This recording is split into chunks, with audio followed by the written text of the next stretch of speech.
Nous fêtons cette année avec joie et bonheur le 20e anniversaire de l'intronisation de Sa Majesté le Roi. Et généralement, des moments comme cela nous permettent de revoir un peu tout ce qui a été fait. Ces 20 ans ont été très riches avec tous les chantiers qui ont été menés, et notamment en ce qui concerne l'émancipation des femmes, la question des femmes. Il y a eu véritablement des progrès ou des étapes importantes et intéressantes qui ont été réalisées, notamment le premier mécanisme en 2002, la mise en place de la liste nationale, premier mécanisme pour une représentation politique des femmes plus visible, la participation des femmes plus accrue au niveau de la fonction publique, au niveau de grandes responsabilités, au niveau également du gouvernement. Et puis il y a eu l'étape cruciale de 2004, c'est-à-dire l'adoption d'un nouveau code de la famille qui a apporté beaucoup de nouveautés et une meilleure présence des femmes, ou en tout cas une meilleure répartition des rôles au sein de la famille. Bien sûr, il y a toujours beaucoup de choses à faire, c'est normal.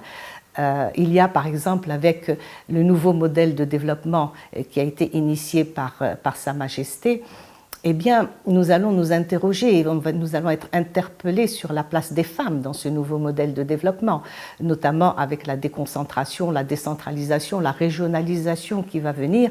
Un potentiel de femmes au niveau régional et local va pouvoir s'impliquer plus dans un développement et dans un modèle qui sera inclusif.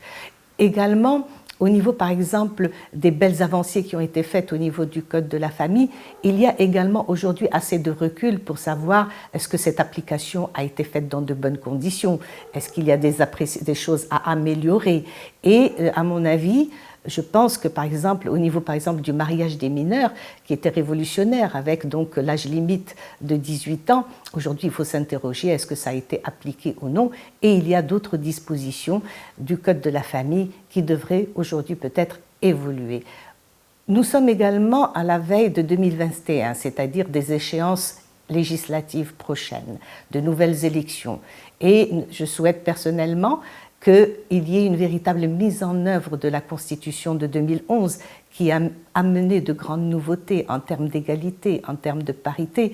Et je pense qu'il serait important que ce concept de parité trouve sa place lors des prochaines élections.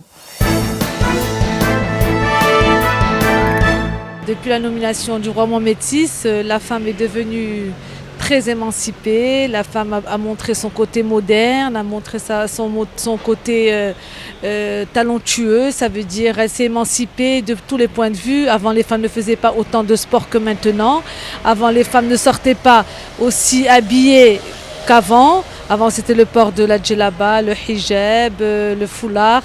Maintenant, les jeunes ont vachement évolué, bien sûr avec l'évolution des études, des grandes écoles.